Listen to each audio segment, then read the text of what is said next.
this episode we talk about the SAG strike. Yes. And we are both card-carrying members of SAG, so we are striking along with everyone else. We are. And we also talk about how we got into SAG. So enjoy.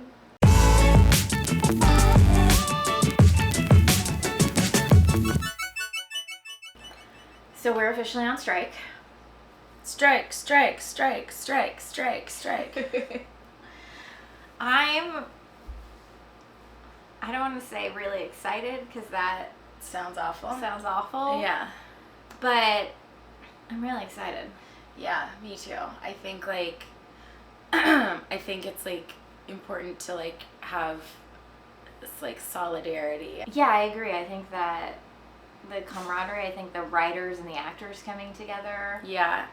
There's 180,000 of us between actors and writers together.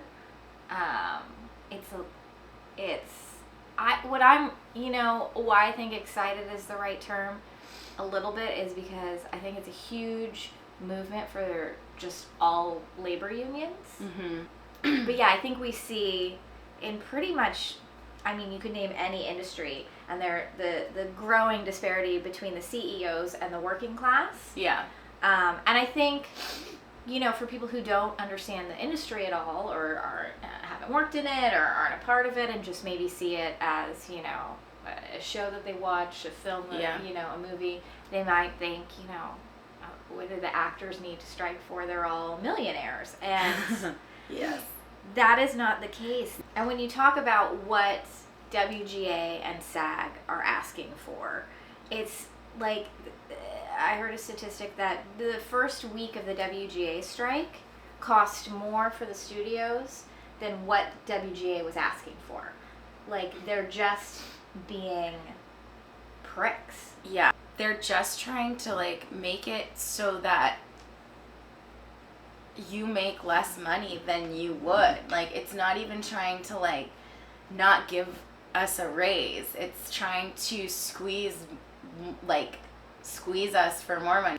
That's what we're fighting for. The fact that as a working actor, not the A-listers, not the ones that are, the headliners on the movie posters, but even ones that like, we're the ones that are unrecognizable, but there are still recognizable faces that are solidly working actors that are nowhere near millionaires. That are, I just saw Luke. Oh, I can't think of his last name. He's a working actor that's recognizable in a bunch of stuff. He was talking about how he still drives a 2010 Toyota, and he's got raising 2 kids in Los Angeles, and he's constantly working other jobs, and he's wildly recognizable. Yeah. Yeah, I think it's just like, and now they're trying to make it so that they just don't have to pay human beings to do work anymore. Well, that was one of we haven't gotten all the outline yet of like the specific asks, but one of the ones that we found out was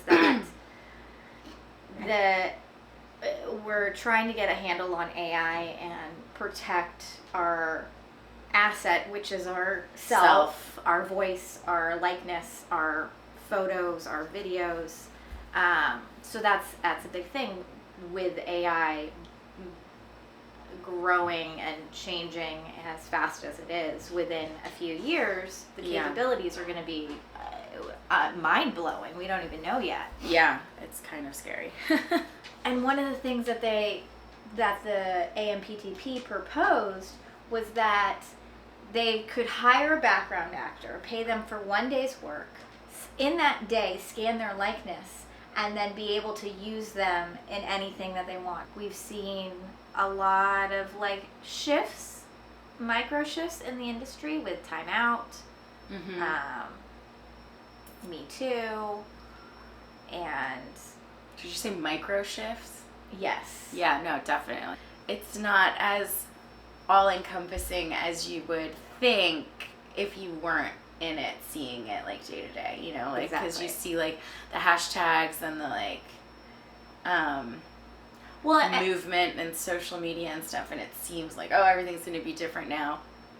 Not really. Not exactly, no. We're tiptoeing towards changing. Yeah, and I think this, like, having an actual strike and having the writers and WGA and SAG-AFTRA actually coming together, like, that's huge. The foul-mouthed things that are coming out of AMPTP studio CEOs, just, like, so inhumane and so greedy. Yeah, well, none of it's actually shocking. Right. I was going to say, we've met producers before. Yeah, that's I mean, that's another thing I find interesting. Like, we know producers. We've worked with plenty of producers. I've worked with plenty of these studio people. Mm-hmm. And we've always had opinions about, you know, some are really, really good, talented, creative, artful, decent human beings. But some of them fucking aren't. No. Some of them are walking spreadsheets with gaping assholes. Yeah. Not to put too fine a point on it, but... Yeah. And shit-covered heads because it's been shoved so far up someone else's. Gaping asshole. Yeah. You canceled for this. Sorry. Sorry about that. But you know what? Like, after hearing the things that, like, these studio execs have said, fuck them. Like, just absolutely inhumane. Like, that they have no desire to come back to the table until we lower our standards. That they are going to starve us out, literally, of house and home. Like, that is their goal. Like, these are people that we have worked side by side with, like, in phone calls with every single day. Like, these aren't people that we don't know and work with on a daily basis. This is like... Well, I guess now you know how, like, you thought you were working side by side in a creative capacity, but they saw you as a commodity. Absolutely. Which, I mean... Also, Jen, let's be real.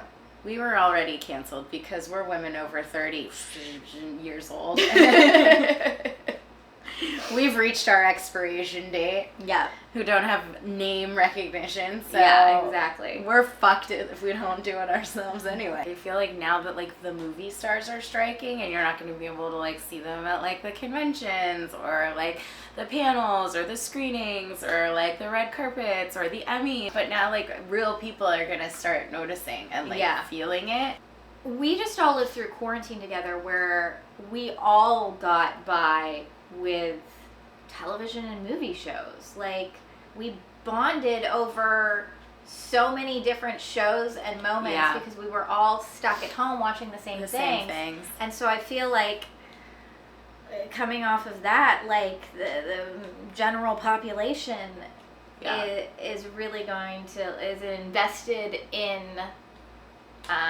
television and movies and shows and art in a way that they haven't been in the past. And it's just gotten so much more accessible. I mean, that's the other thing. It's streaming services that is the other big deal with the contract. Right, yeah. Because part of the problem, so streaming services, which have been around now for a fucking while. Yeah. We've never updated our contract to reflect streaming service revenue. So, like, residuals on streaming services are a fraction of what you would get for network television or movie. Reruns. So think about that too. If your show gets sold to Netflix, you're also losing your residuals that, say, it was, like, streaming before on, like, TBS or something like that. Yeah. You're losing a residual revenue. Which is, like, honestly how most of those 99% of actors make most of their money as residuals. Absolutely. And there's so many, like, subcategories of actors that, like, I mean, voiceover artists. Like, I in the past have done a lot of loop group stuff, which nobody even knows is a thing. And that's, 5 or 6 SAG actors in a room providing voice to the background actors to create atmosphere. And so it's there's so many tiny, small, little puzzle pieces that fit together just within the SAG-AFTRA bubble that is going to be so widely affected. Yeah, I mean, stand-ins, background actors, and then like stunt people. There's like so many different categories, and and then in post and loop group or like all your ADR. It's all actors that are getting paid to do a job.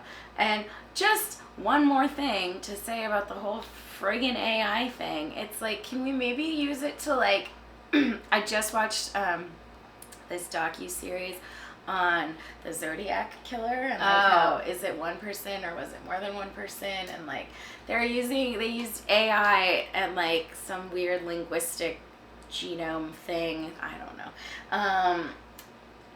to figure out if like the letters were written by the same person.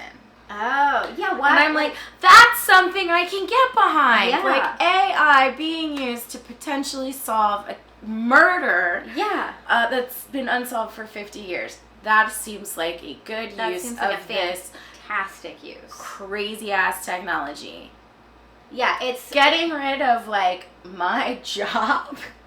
Yeah. Not a great use. And also like we still know, we've talked about this before, the AI technology, all it's I was listening to someone talk about this. All it is like reiterating what you're putting into it, and people it's not as smart as people think, because it doesn't have any sort of thought process. It's not it's learning as you're inputting words, but then it's just reiterating that back to you basically. So yes, as a tool, helpful. As a replacement, bullshit. No, you need someone who has the knowledge to put into the machine. Yes. I heard another thing that they're doing with AI, which I'm like, here's another way we could use it without replacing artists. Because we make so much money as it is. Yeah, like, we're stealing so much of the revenue stream, guys. I mean, that's a whole other thing. They're fucking nickel and diming, like to the nth degree. Yeah. But I heard that they were talking about using it for finding zip code weather data, so micro weather data, and using it to apply to flight trackers so that they can route planes around micro storms so that they can more efficiently, have flights. So that you're not constantly delayed because of weather. That'll be great for like fuel conservation and not scaring little kids. On planes. Yeah. So, we are both card-carrying members of SAG. We are. I just looked at my card. About had a heart attack. Because I have been a member since 2003. I have hit my 20-year mark, which is pretty awesome. I'm not gonna lie, it's pretty cool. Golf clap. Thank you.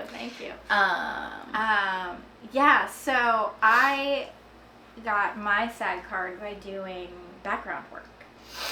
And stand-in work was actually how I got my vouchers. But I did background work through high school, very little, but mostly through college as like my side job, because you could just go in and work on the day that you were off. And then I got into stand-in work, and I was able to that was when I don't even know if they have the voucher system anymore. Well, not if they're going to be scanning in our friggin' likeness. Well, that is I don't definitely out the window. I don't know if they have the voucher system anymore. They used to have the voucher system where if you earned three SAG vouchers, which basically means that you worked 3 days on a SAG contract, whether on a background contract, a stand-in contract, whatever. And then you could apply to become a member of SAG. So I got my 3 SAG vouchers doing stand-in work. Mm-hmm. And it was on, I can't remember how many days I worked on each, mm-hmm. but I did Red Eye. Mm-hmm. I stood in for Rachel McAdams. Mm-hmm. which was super fucking cool because it was some reshoots. So the vibes on set were like very low key, like everyone was like happy. It was just like, it was like old home week. Everyone got to be like back together, and I just happened to like jump onto this like little reshoot. Yeah. And it was Wes Craven directing. So like, I didn't realize he did that. Yeah, okay. And so like Wes Craven, because they were using me for like a bunch of like setups and stuff. So like Wes Craven was like directing me, and I was just like, 19 years old or something like that. 20, I don't know. I was young. Yeah. It was very exciting. She was 14 years old. 9 years old. And for all you mathematicians out there. Shh. And then I also worked on a show called Deadwood, which was HBO or show. It's HBO. Which was a cowboy western show, and they shot it out in like Santa Clarita Valley. They had a western set out there that had been used still to this day. Yeah. It's an entirely built western town, so that was also really cool.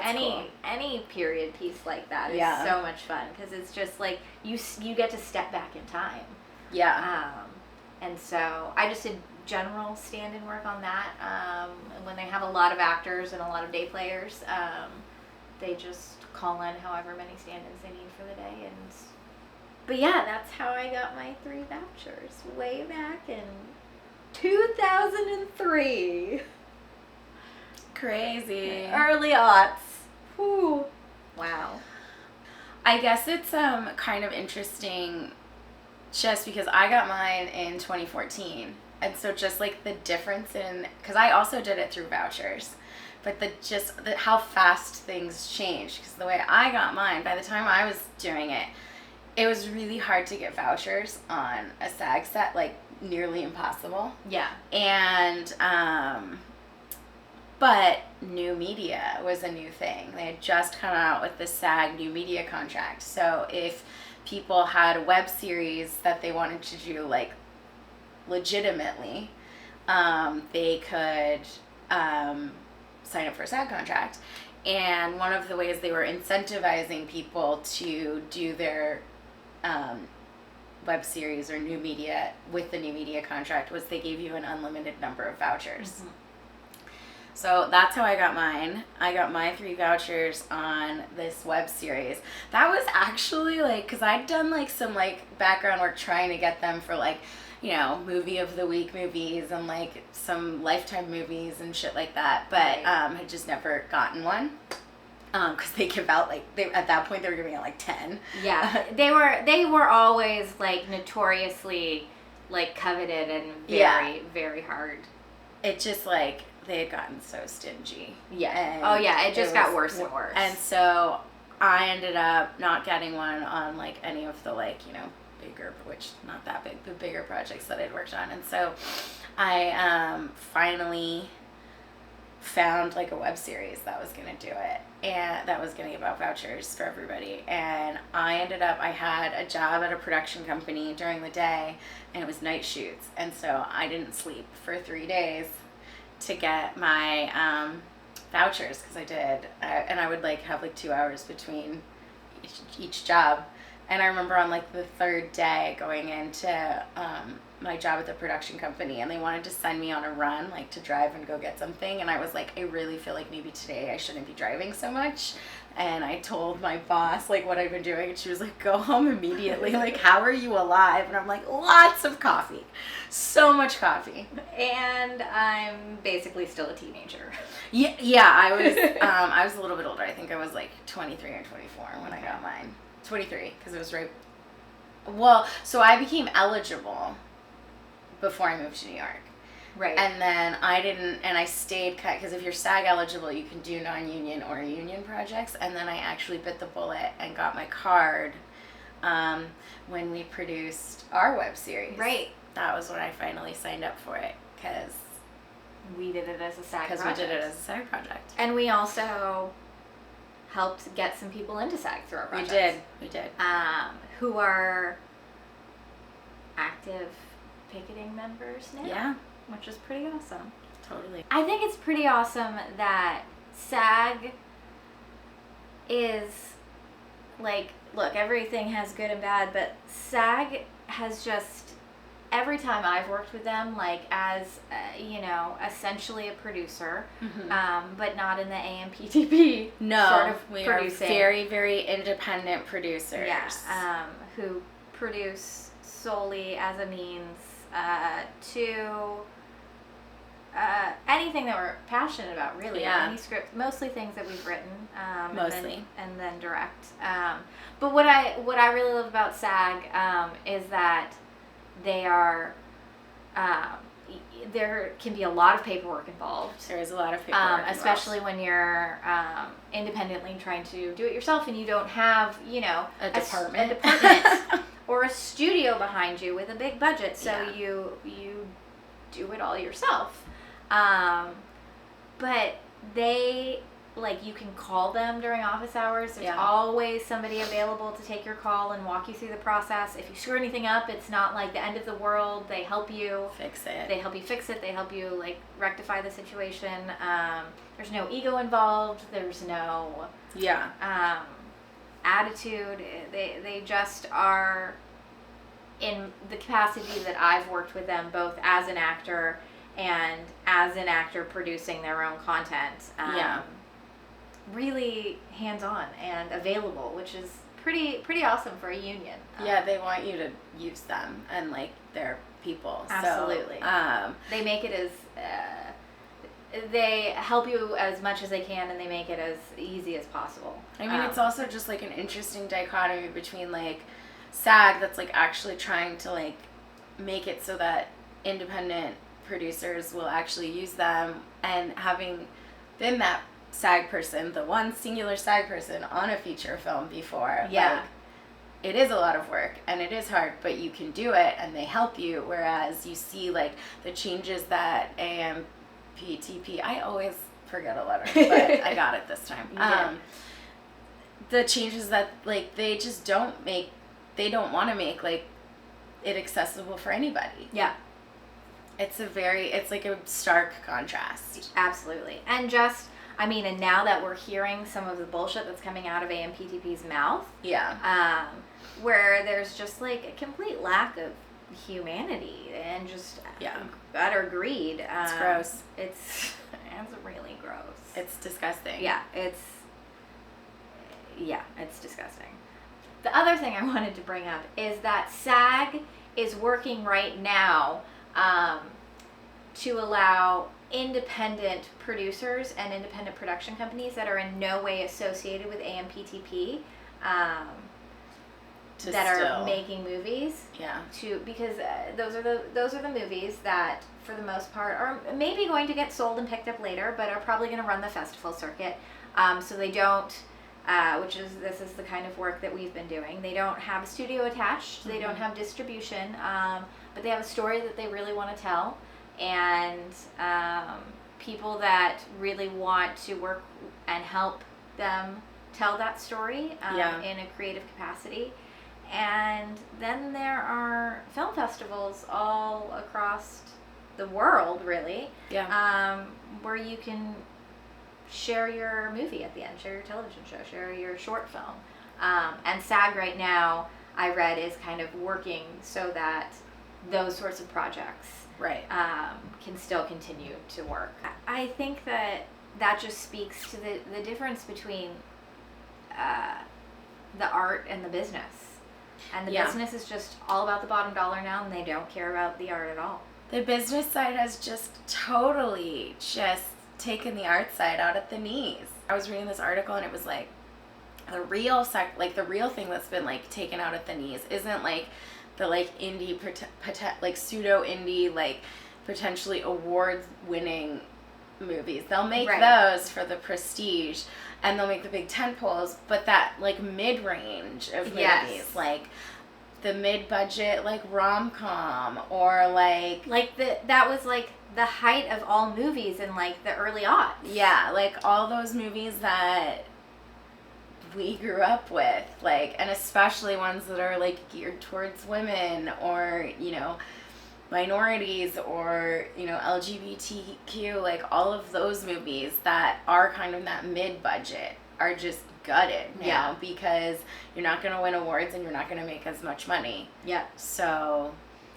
why bother? And it's like, that's such bullshit. Yeah. One, we also like don't have any barometer because the streaming services aren't giving us the data of views. So there's no way to track how much money they're making. I think we're in it for the long haul. I think the producers are acting like a bunch of asshats. Yeah. And I think that's where we're at. I think that we're in this for the long haul because we see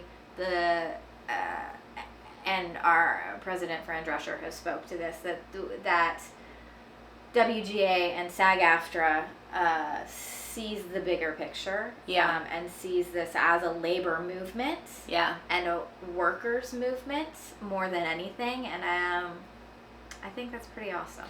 I do too, and I think like it's been a long time coming.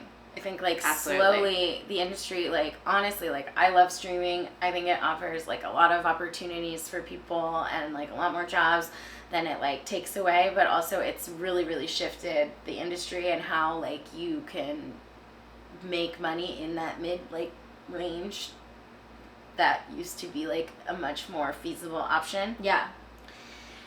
And so we've just been seeing it slowly shifting, and like our ability to make money surviving, doing what we love, and share our art with more people, which is the whole fucking point. Right. Slowly being eroded over the past like decade and a half. And now with AI in particular and like streaming just like really taking over on such a level, like it's time to put your foot down because it's impossible. Everything this is has the shifted. moment. We're not, we're negotiating a contract that's years old that doesn't even begin to address or encapsulate the new technology because we couldn't have even imagined that technology even 5, 7, 10 years ago. So I think that with the streaming, and because we don't have all of the numbers and we don't know the data of all of it, we don't know if it's more lucrative or not. So there's this idea of, okay, well, things are changing, and so now studios aren't making this mid-level because the money's not there. The money's there. It's the studios and the CEOs that are dictating what is being made, not because of what is being consumed, but because of the bottom dollar. Yeah. And so, in hand with streaming, we don't even know what the bottom dollar is because it's being squirreled away like this UFO government secret. And fucking, we don't, there's no way to even begin to understand how much money they're making. We know that these streaming service CEOs are doing billionaires. Just fine. And if they're not billionaires, they're multi-millionaires. Well, and it's like what I was saying to you the other day. They think they can wait us out. Listen, the first time one of them has to ride and coach, they will be caving. And we learned through years and sometimes decades of starving artistdom how to like zhuzh up that 99-cent ramen. So bring it the fuck on. We all, as working actors, as the 99%, have had to work multiple jobs to support this career. Like this is very much, you don't get into this industry for the money. No. We know that, but that's also some bullshit. Maybe you get into it. You don't stay in this industry. You don't end up joining SAG. You don't end up like doing all this stuff to be famous. No. Because if that's what you wanted, I mean, you wouldn't have made it more than a month. Yeah, you would have gotten out of here in and out real fast. Yeah, because it's a lot of work, and that's the thing. What we do is work. Like we're on our feet. Like especially as women, we're on our feet in high heels for like 12 straight hours. Like that is physical labor. Yeah. Oh my god. Like, put you on a period piece and a corset. Yeah. Or like makeup where you can't eat or like. Yeah, and I know like there's probably plenty of people like across the U.S. who are like, oh, but it's glamorous and beautiful. It is glamorous and it is fun and it is beautiful and it's all of those things, but it's also two things can be true at once. Yeah, it's also really hard work. And anybody who wants to do it, I like love to support. But there are those people who like poo-poo it, and I'm like, why don't you try it? Like, why don't you see what it's like to put yourself out there and to put yourself in front of people? And yeah. And also, they're saying, oh, well, interviews, whatever. And I'm like, who else is doing these interviews? Because have you seen below the line people try to give an interview? Love them all to death. But they were not made for public speaking. They don't like to talk. They try their damnedest, and we love them, but they were not made for public speaking. No, they don't know how to do it. Which, hey, it's a skill set. It's a skill set, exactly, and it's a skill set that actors have perfected, and that's why you pay us to do that. Agreed. Because it is, and that's what it comes down to, is all of these WGA and all the little jobs that fall underneath it, SAG and all the little jobs that fall underneath it, those are all skills, like skilled labor. It's not. So you sit there and you tell me a computer can do it better? They can't. They absolutely cannot. And I think we also need to quickly speak on the production assistants. They are also trying to unionize right now. There's been some votes happening. I think that is really important. I know that I don't speak for SAG personally, but I know that the unions have all been in support of other unions and are in support of workers, and PAs are some of the most, having done that work early on in my career, some of the most shit on human beings, and it is atrocious. It is how we treat people, how some people treat people, I should say. Yeah. It is not hard to be nice. Seriously, just don't be a dick. Yeah. I mean, I have a no asshole rule on my set, and I heard that Olivia Wilde, thank you. I just went Wilder in my head, and I was like, that would be Jean. Olivia Wilde also has a no asshole rule on set, and she's spoken about it, and it made me so happy. And I was like, yes, this is a real thing. This is like something I fully support. Yes. And I think that you can absolutely make movies and pay people a livable wage and still make money off of them. Like, these CEOs are not going to feel a fucking cent of this loss. Like, it's not gonna hurt their bottom line. That's reality. Yeah, but it'll make a huge difference in the life of the person who's trying to raise 2 kids on an actor's salary. Yeah, absolutely.